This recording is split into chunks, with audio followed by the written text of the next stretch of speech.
sobre os capítulos 30 e 31 de Números.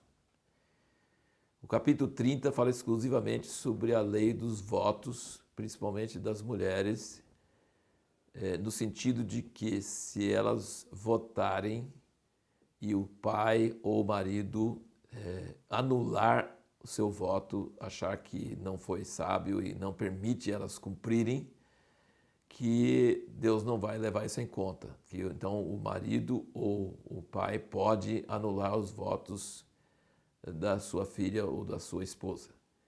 E aí surge uma pergunta, assim, uma coisa óbvia que ninguém é obrigado a votar, em nenhum lugar você tem obrigação nenhuma de votar, de fazer um voto, né? De fazer um voto. Mas se você fizer um voto, você é obrigado a cumprir. Então, Deus dá muito valor às palavras, às promessas. A pessoa tem que ser fiel com aquilo que ela prometeu. Ela está num apuro e promete uma coisa. Depois, quando ela sai do apuro, ela esquece e não cumpre, aí está errado. A pessoa, quando ela promete, ela precisa cumprir. Mas se ela não promete, não tem pecado nenhum. E na nova aliança, como é que funciona isso? Bom, eu creio que na nova aliança nós recebemos pela graça de Jesus, uma graça imerecida, tudo o que nós precisamos. Então nós nunca precisamos fazer um voto, fazer uma barganha com Deus. Fala, Deus, se o Senhor me livrar disso, eu vou fazer isso. Não vejo necessidade disso, porque tudo que Deus nos dá na nova aliança é por mérito de Cristo e não por mérito nosso. Então não adianta ficar fazendo barganha, troca com Deus. Se você fizer isso, eu vou jejuar 40 dias. Se você fizer isso, eu vou dar uma oferta tão grande assim para isso aqui. Não faz sentido, não faz muito sentido porque nós temos a graça de Deus em Jesus Cristo e tudo que Deus faz para nós não é porque nós merecemos e não é porque nós pagamos, é porque Ele nos deu. Porém, você vai encontrar em Atos que Paulo fez um voto e cumpriu aquele voto, mas ele fez esse voto para cumprir aquela parte que ele fala de ser judeu para com judeus. Ele era judeu, então ele cumpria, ele mostrava, não, eu continuo sendo judeu. Então não era uma coisa que era de grande valor para Deus, mas era mais valor para com as pessoas com quem ele estava relacionando, para dizer que ele não era contra. Então, não é errado você falar que se Deus te abençoar, por exemplo, numa sua empresa, que você vai dar 2 dízimos, ou sei lá, você vai dar uma oferta para uma missão, não é errado.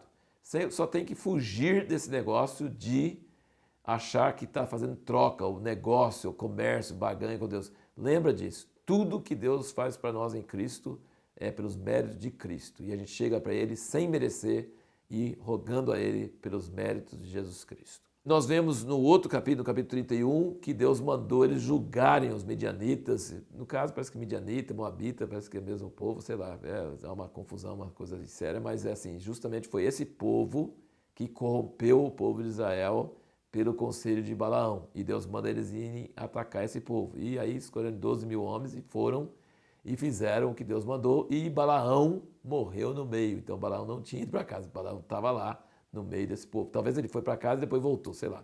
Mas de qualquer forma, Balaão morreu, teve um fim triste no meio do juízo de Deus sobre aquele povo idólatra que fez Israel pecar e morreram 24 mil pessoas em Israel. Tem algumas coisas interessantes de você notar aqui, que Deus estabeleceu as regras de como dividir o despojo. E dava mais para os 12 mil homens que arriscaram as vidas para ir nessa guerra, mas ele deu também do despojo para o povo de Israel que não foi para a guerra, e deu para os levitas e deu para os sacerdotes. Então ele estabeleceu uma maneira certa de dividir o despojo. Isso estabeleceu precedentes para isso. Interessante também que as trombetas, como nós ouvimos antes, ele ensinou no capítulo 10 de Números, que as trombetas é para fazer Deus lembrar do povo de Israel e socorrer eles na guerra. E Finéias foi com a trombeta, né? E nós vemos esses dois personagens totalmente opostos. Finéias, que usou o zelo de Deus e matou aqueles dois que estavam cometendo aquela imoralidade e parou a praga, e Balaão, que é o profeta que profetizou coisas boas de Deus, mas se corrompeu e ensinou Moabe a derrotar Israel com o pecado. Então, Finéias vai com o exército, toca a trombeta, e Deus ajuda Israel, e Balaão é morto. Então nós vemos esses dois personagens aí, essas duas personagens aí trabalhando assim, em contraposição, né? Diferente um do outro, um contraste um com o outro. E é interessante, gente, que com essa ajuda de Deus não morreu um homem dos 12.000. Impressionante, né? Então eles fizeram uma oferta especial a Deus em gratidão, porque tiveram uma batalha que não morreu ninguém.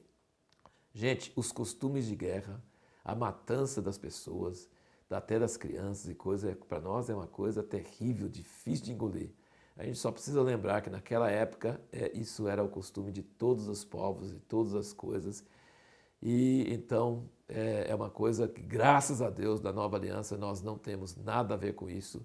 Mas temos que lembrar também que nós não temos domínio de nenhum governo civil e nenhuma autoridade para tomar conta de um governo civil, para entrar em guerra contra a nação e para acontecer todas essas coisas. Não temos isso. Mas quando Jesus voltar a estabelecer o seu reino na terra, aí vai haver um juízo fulminante contra todos e tudo que seja contra o seu reino. E depois vai ter um reino de paz e de glória. No próximo vídeo nós vamos falar um pouquinho, até dentro desse assunto, não eram os midianitas, mas nós vamos responder a pergunta: por que Deus mandou exterminar completamente os cananeus? O que isso significa para nós?